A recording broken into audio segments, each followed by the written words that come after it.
തൊട്ടതെല്ലാം വിവാദമായ 2025 LDFന് അത്ര സുഖകരമായ രാഷ്ട്രീയ വർഷമായിരുന്നില്ല.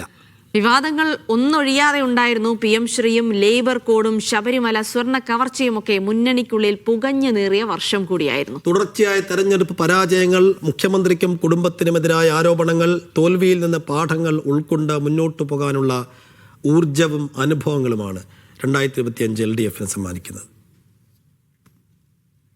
മുഖ്യമന്ത്രിയുടെ അടുപ്പക്കാരനായിരുന്ന PV അൻവർ ഉയർത്തിവിട്ട ആരോപണങ്ങളുടെ അവസാന അലയൊലികളുമായാണ് 2025 തുടക്കം. ജനുവരി പകുതിയോടെ PV അൻവറിന്റെ രാജി, പിന്നാലെ നടന്ന ഉപതെരഞ്ഞെടുപ്പിലെ പരാജയം. ഫെബ്രുവരി ആദ്യവാരമായിരുന്നു ആശാവർക്കർമാരുടെ സമരത്തിന് തുടക്കം.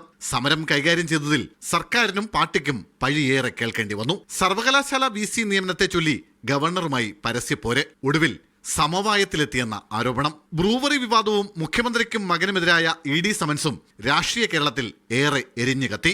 PM ശ്രീയെ ചൊല്ലി CPM-ഉം CPI-യും തമ്മിൽ ഉടലെടുത്ത ഭിന്നത മന്ത്രിസഭാ യോഗ ബഹിഷ്കരണത്തിലെത്തി. ഒടുവിൽ CPM-ന്റെ യു-ടേൺ. ലേബർ കോഡിലും ഒടുവിൽ ശബരിമല സ്വർണ്ണക്കവർച്ചയിലും തട്ടി നീളുന്ന ഭിന്നതയ്ക്ക് ഇനിയും പൂർണ്ണ അറുതിയായിട്ടില്ല. ഭൂരിപക്ഷ സമുദായത്തെ ഒപ്പം നടത്താൻ പദ്ധതിയിട്ട് സംഘടിപ്പിച്ച ആഗോള അയ്യപ്പ സംഗമം ശബരിമല സ്വർണ്ണക്കൊള്ളയിൽ തട്ടി തിരിച്ചടിച്ചു. വെള്ളാപ്പള്ളി നടേശനുമായുള്ള കൂട്ടുകെട്ടും അബദ്ധമായി. സ്വർണ്ണക്കൊള്ളയിൽ പ്രതി ചേർത്ത് പാർട്ടി ജില്ലാ കമ്മിറ്റി അംഗം ജയിലിലായിട്ടും തുടർന്ന നിസ്സംഗതയ്ക്ക് അണികളോട് പോലും മറുപടി പറയാനാവാത്തതും ചോദ്യമായി ബാക്കി നിൽക്കുന്നു.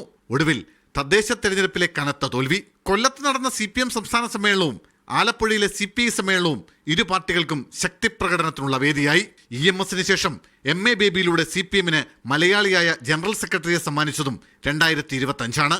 അതിദാരിദ്ര്യമുക്ത സംസ്ഥാന പ്രഖ്യാപനം, ക്ഷേമ പെൻഷനുകളുടെ വർധനവ് തുടങ്ങിയ ജനകീയ പ്രഖ്യാപനങ്ങൾക്കും ഈ വർഷം സാക്ഷിയായി. കേരളത്തിലെ കമ്മ്യൂണിസ്റ്റ് പ്രസ്ഥാനത്തിന്റെ അമരക്കാരിൽ ഒരാളായിരുന്ന VS അച്യുതാനന്ദന് രാഷ്ട്രീയ കേരളം വിട നൽകിയതും 2025. തോൽവികളിൽ നിന്നും പാഠങ്ങൾ ഉൾക്കൊണ്ട് പുതിയ രാഷ്ട്രീയ തന്ത്രങ്ങളുമായി നിയമസഭാ തെരഞ്ഞെടുപ്പിനെ നേരിടാനുള്ള തയ്യാറെടുപ്പിലാണ് LDF.